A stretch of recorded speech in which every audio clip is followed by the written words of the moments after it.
नई बहू की जादुई पहली गर्मी। देख ऋचा बेटी, एक बार और सोच ले तू। जो फैसला कर रही है उसे अच्छे से सोच ले। प्लीज पापा, आई हैव ऑलरेडी डिसाइडेड। मैं गौरव से ही शादी करूंगी। मैं उसे प्यार करती हूँ। मगर ऋचा, हमारे और उसके स्टेटस में जमीन आसमान का फासला है। तू एक बिजनेसमैन की बेटी है और गौरव गरीब फैमिली से बिलोंग करता है। इनफ पापा, प्लीज आप गौरव से मेरी शादी कर दीजिए बस। शैलेश अपनी बेटी ऋचा की शादी गौरव से कर देता है, मगर क्या ऋचा अपने गरीब जॉइंट ससुराल वालों के बीच एडजस्ट कर पाएगी? हाँ, ये देखते हैं।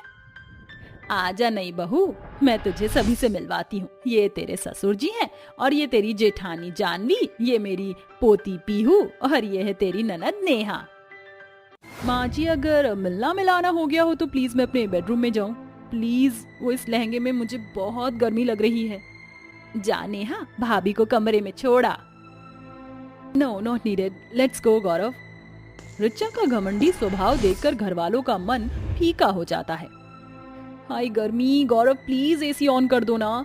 ऋचा, मेरे घर में एसी नहीं। तुम तो जानती हो भैया के यूं अचानक चले जाने के बाद सारी जिम्मेदारी मुझ पर है। मैं जो कमाता हूँ वो घर में खर्च हो जाते हैं। तुम समझ रही हो ना? Yes Gaurav, I can understand. Gaurav का मन रखने के लिए ऋचा झूठ मूठ का ही हाँ कर देती है, मगर गर्मी के कारण वो आधी रात गुस्से से भरकर बोलती है, पता नहीं ये गरीब लोग इतनी गर्मी में कैसे सोते हैं। मेरी तो जान जा रही है। अगली सुबह होते ही नेहा और जानवी दरवाजा खटखटाते हैं। दरवाजा खोलिए देवरानी जी। ऋचा भाभी उठ जाइए, सुबह हो गई। ऋचा गुस्से में दरवाजा खोलकर अपनी जेठानी और ननद को सुनाना शुरू कर देती है। आप दोनों को चैन नहीं है क्या? एक तो इस गर्मी ने सारी रात सोने नहीं दिया और जैसे ही नींद आई तो आप दोनों मुंह उठाकर चली आई। ऋचा का रूखा रवैया देखकर वह दोनों वहां से चली जाती हैं। ऐसे ही दिन ढलते जाते हैं, साथ ही गर्मी और भी ज्यादा बढ़ जाती है, जिससे परेशान होकर वह सारा दिन खुजली करती रहती है। अरे नहीं बहू, ऐसे शरीर खुजाई की तो निशान पड़ जाएगा। पड़ता है तो पड़ जाने दीजिए। अरे आप सभी का बर्डन उठकर मेरे पति के पास इतने पैसे नहीं हो रहा है कि वो मेरे लिए एक एसी ले आए। पता नहीं कैसा गया गुजरा ससुराल है मेरा, जिनके पास एक पैसे की सेविंग नहीं है जो मेरे लिए इस गर्मी में एक एसी ला सके। ऋचा की ये बात उसके गरीब ससुराल वालों के मन में खटक जाती है और सभी एसी खरीदने के जुगाड़ में जुट जाते हैं। एक दिन जब सभी बातें ही कर रहे थे तभी ऋचा खिड़की पर खड़ी होकर सब सुन लेती है। माँ जी, ये लीजिए मेरी चांदी की चूड़ियाँ। ये लो माँ, मेरी तरफ से 5,000 रुपए। मगर ये पैसे तो तेरे कॉलेज की कॉपी किताबों के हैं। माँ, मुझे अब नहीं पढ़ना। इन सबको मिला जुलाकर भाभी के लिए एसी आ जाए बस। ये लो दादी माँ, मेरे गुल्लक के पैसे लेकर चाची के लिए एसी ला दो। नन्ही सी पीहू का त्याग देखकर ऋचा खुद को रोक नहीं पाती और रोते हुए अंदर आकर सभी से माफी मांगती है। आई एम सॉरी, प्लीज मुझे माफ कर दीजिए। नहीं चाहिए मुझे एसी, मैं इस गर्मी में रह लूंगी। ऋचा का अर्पण मन सभी को भाता है। ऐसे ही दिन बीतते हैं, ऋचा को हर चीज की कदर होने लगती है और एक दिन जब ऋचा बाजार जा रही होती है तो उसे कबाड़ी वाले के पास एसी नजर आता है। अरे ओ कबाड़ी वाले, ये एसी कितने का है? अरे मैडम, यह एसी खराब है। अगर फिर भी तुम इसे खरीदना चाहती हो तो 4,000 में ले जाओ। ऋचा उस एसी को सस्ते में खरीद कर घर लाती है और दिन भर गर्मी में पसीना बहाकर उसे ठीक करती है और आखिर में एसी चल जाता है, जिसकी ठंडी ठंडी हवा पूरे घर में छा जाती है। अरे वाह बहू, तू तो इंटेलिजेंट होने के साथ साथ इलेक्ट्रिशियन भी है। मगर तूने इसे अपने कमरे में न लगाकर हॉल में क्यों फिट किया है? ताकि इस एसी की हवा सभी को मिले।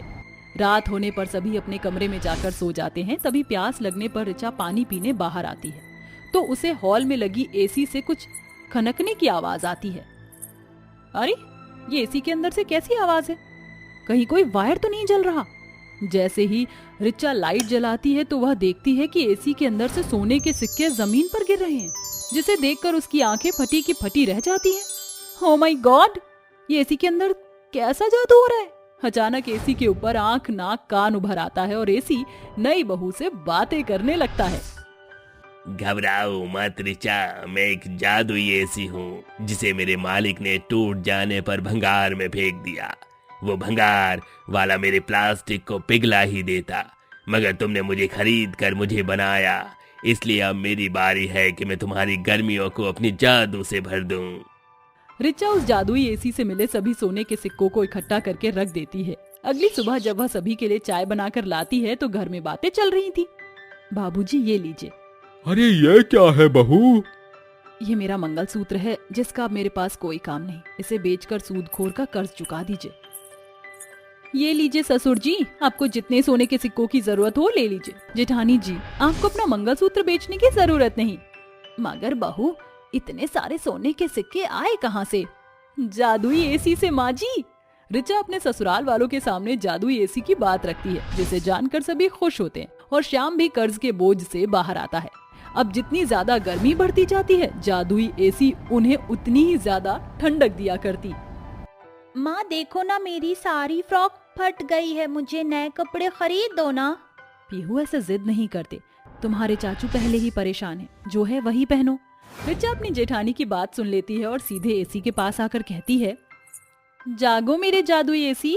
अचानक जादुई एसी के चारों तरफ एक सुनहरी चमक उमड़ने घुमड़ने लगती है और एसी बोलता है, कहो बहू रानी, क्या खिदमत करूं? मैं अपने ससुराल वालों को सरप्राइज देना चाहती हूँ, मुझे उनके लिए शॉपिंग करनी है, मुझे सोने के सिक्के दे दो। ओहो बहू रानी, जब बिग बाजार घर में ही बैठा है तो बाहर क्यों जाना? इसके बाद एसी नई बहू के गरीब ससुराल वालों के लिए गर्मियों के सुंदर सुंदर कॉटन के कपड़े निकालने लगता है। शुक्रिया जादुई एसी, तुमने सच में ससुराल में मेरी पहली गर्मी के मौसम को अपने जादू से भर दिया। उसके बाद रिचा अपने सास ससुर सभी को वह कपड़े देती है। माँ जी, जेठानी जी, अब से आप दोनों को इस बनारसी और जॉर्जेट की साड़ी में गर्मी झेलने की जरूरत नहीं है। ये रही हल्की साड़ी। नेहा, ये तुम्हारे लिए, और ये मेरी प्यारी सी पीहू के लिए बहुत सारी फ्रॉक। थैंक यू चाची, यू आर दी बेस्ट। बहू, हम तेरे शुक्रगुजार हैं जो तू हम गरीबों के बीच घुल मिल गई और हमारे लिए इतना सब कर रही है।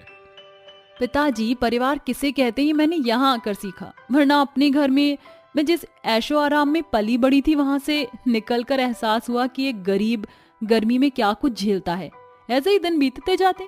एसी के जादू से रिचा अपने ससुराल के रिश्तों में निखरने लगती है, क्योंकि जिसकी जो भी जरूरत होती वह उसे पूरा कर देती। फिर एक दिन जब जानवी जादुई एसी को चलने के लिए कहती तो वह नहीं चलता।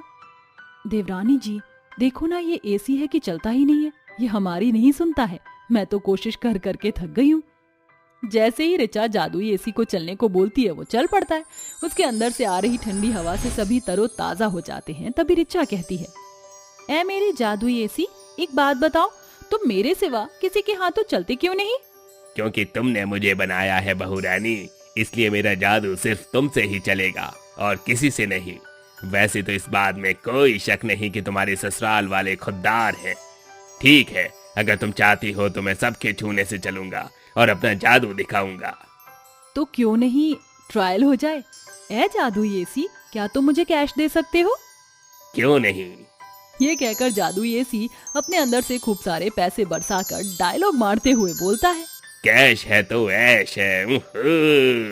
ये सुनकर सभी हंस पड़ते हैं और जादुई एसी नई बहू और उसके गरीब ससुराल वालों को पूरी गर्मी के मौसम को चैन सुकून से भर देता है और उनकी गरीबी को भी अमीरी में बदल कर दिखाता है। सोनू सिर्फ 10 साल का था और उसकी बड़ी बहन बरखा 12 साल की थी। कुछ दिनों पहले बरखा की माँ गुजर गई थी, जिसके बाद बरखा की पढ़ाई छूट गई। ऐसे में उसका पूरा ध्यान छोटे भाई सोनू पर बढ़ गया था। अरे बरखा बिटिया, क्या सोच रही है? कुछ नहीं सरिता मौसी, सोच रही हूँ कुछ काम कर लूं। अब सोनू की बड़ी बहन हूँ तो उसका सहारा बन गई। अरे बिटिया, तेरी सरिता मौसी के होते हुए तू क्यों काम करेगी?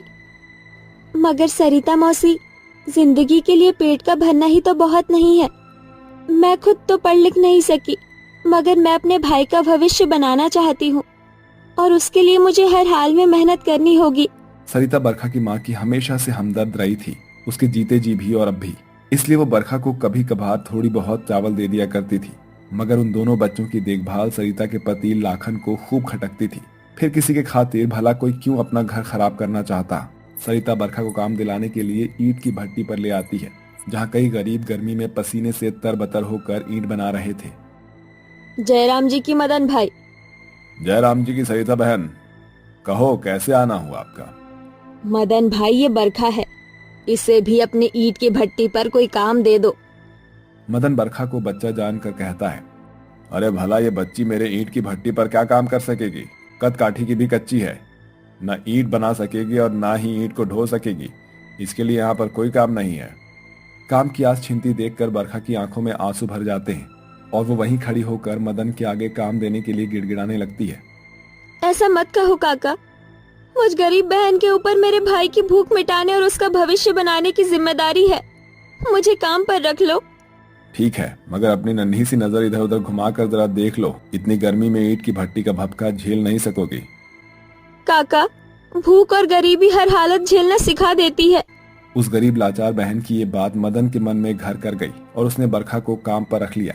उस दिन कड़कती धूप में बरखा सारा दिन धूप और गर्मी में भट्टी पर ईंट ढोती रही। बदले में उसे 200 रुपए मिले। दिन भर पसीना बहाने के बदले सिर्फ 200 रुपए? इतने कम पैसे में अपने भाई का भविष्य कैसे संवार पाऊंगी? मुझे और ज्यादा मेहनत करनी होगी। बरखा ने अपने माथे का पसीना पोंछा और पैसे लेकर घर आ गई, जहां सोनू चौखट पर बैठकर रो रहा होता है। अपनी बहन को देखकर सोनू उसके सीने से सटकर बोल पड़ता है, दीदी, तुम मुझे छोड़कर कहाँ चली गई थी? मुझे बहुत जोर से भूख लगी है। अरे मेरे प्यारे भाई को भूख लगी है? चल, तेरे लिए तेरी मनपसंद मूंग दाल की खिचड़ी बनाती हूँ। इसके बाद वो गरीब बहन लकड़ियों की आंच जोड़कर चूल्हे पर खाना बनाने लगती है। थोड़ी ही देर में पूरा घर गर्मी से भर जाता है, जिससे सोनू कलप कर कहता है, दीदी, मुझे बहुत जोर से गर्मी लग रही है। कितना अच्छा होता ना अगर गर्मी हम गरीबों के घर आती ही नहीं। मगर सोनू, ऐसा क्यों? क्योंकि अमीरों के घर में गर्मियों के लिए फ्रिज, एयर कंडीशनर, ये सब कुछ होता है और हम गरीबों के घर में तो कुछ भी नहीं होता। पता नहीं भगवान ने हमें गरीब क्यों बनाया है। सोनू मेरे भाई, जा तू चौखट पर बैठ जा। बाहर ठंडी हवा चल रही है। जब खाना बन जाएगा तो मैं तुझे आवाज लगा दूंगी। बरखा अपने भाई सोनू को बाहर हवा खाने के लिए भेजकर खुद गर्मी के चूल्हे पर खाना बनाती है। ऐसे ही दिन बीतते जाते हैं। भाई का भविष्य बनाने की चिंता में उस गरीब बहन की जिंदगी ईंट की भट्टी से लेकर घर लौटकर भाई की खिदमत में बढ़ गई थी। जल्द ही पैसे जोड़कर बरखा ने सोनू को अच्छे से स्कूल में दाखिला करवा दिया था। सोनू चाव से पढ़ता चला गया और मासूम बरखा भी मेहनत करती चली गई। जैसे जैसे दिन गुजरता चला गया, सोनू की ख्वाहिशें बढ़ती गई। उसे इस बात से कोई वास्ता नहीं रह गया कि उसकी बहन भट्टी पर किस कदर गर्मी और गरीबी की मार झेलकर पैसे कमाती थी। उसे बस अपने शौक पूरे करने की पड़ी थी। और वो दिन भी आ गया जब दोनों भाई बहन पूरी तरह से बड़े हो गए थे। उस रोज बरखा घर पर ही थी जब कॉलेज से आते ही सोनू कुड़कुड़ करने लगा, ओ गॉड दीदी, कितनी गर्मी है यहाँ, और ऊपर से पंखा भी एकदम मर मर के चल रहा है। हाँ मेरे भाई, बहुत ज्यादा गर्मी है, इसीलिए गर्मी तेरे सर पर चढ़कर बोल रही है। मैं तेरे लिए आम पन्ना बनाती हूँ। बरखा जल्दी से कच्ची कैरियों से आम पन्ना बनाकर सोनू को देती है। यक, एकदम गरीबों वाला स्वाद है इसका, मुझे नहीं पीना ये। ऐसा कहते हुए सोनू गुस्से में भरी गिलास को जमीन पर फेंक देता है, जिससे बरखा सोनू को एक थप्पड़ मारती है। ये क्या किया तूने? एक बार भी तूने ना सोचा कि तेरी गरीब बहन गर्मी में खून पसीना बहाकर 4 पैसे कमाकर घर चलाती है? क्या कुछ नहीं किया तेरे लिए मैंने? ऐसा भी क्या कर दिया आपने मेरे लिए, सिवाय ये गरीबी और घिसी पिटी जिंदगी देने के? अब वैसे भी अब मेरी गवर्नमेंट जॉब लग गई है। अब मुझे आपके साथ गरीबी में जिंदगी गुजारने की जरूरत नहीं है ना? जा रहा हूँ मैं। ये कहकर सोनू अपनी बड़ी बहन को छोड़कर वहां से चला जाता है और शिखा से शादी करके उसके साथ एक बड़े बंगले में रहने लगता है। सोनू की जिंदगी शिखा के साथ मजे से कट रही थी। वही गरीब बेचारी बहन धूप भरी गर्मी में जंगल से लकड़ियां काट कर लाती है तो कहीं जाकर घर का चूल्हा जलता है। ऐसे ही दिन बीतते गए। एक दिन शिखा बातों ही बातों में सोनू से पूछ बैठती है, सोनू, तुमने बताया था तुम्हारी एक बड़ी बहन है। जब तुम शहर सेटल्ड हो जाओगे तो वो वहाँ क्यों है? शायद उन्हें गांव में ही रहना पसंद हो, इसलिए।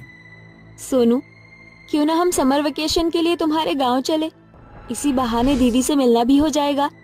शिखा के बोलने पर सोनू उसे लेकर गांव आ जाता है, जहां घर पर कुंडी चढ़ी देखकर सोनू पड़ोस में रहने वाली विमला से पूछता है, विमला काकी, मेरी बहन को देखा क्या?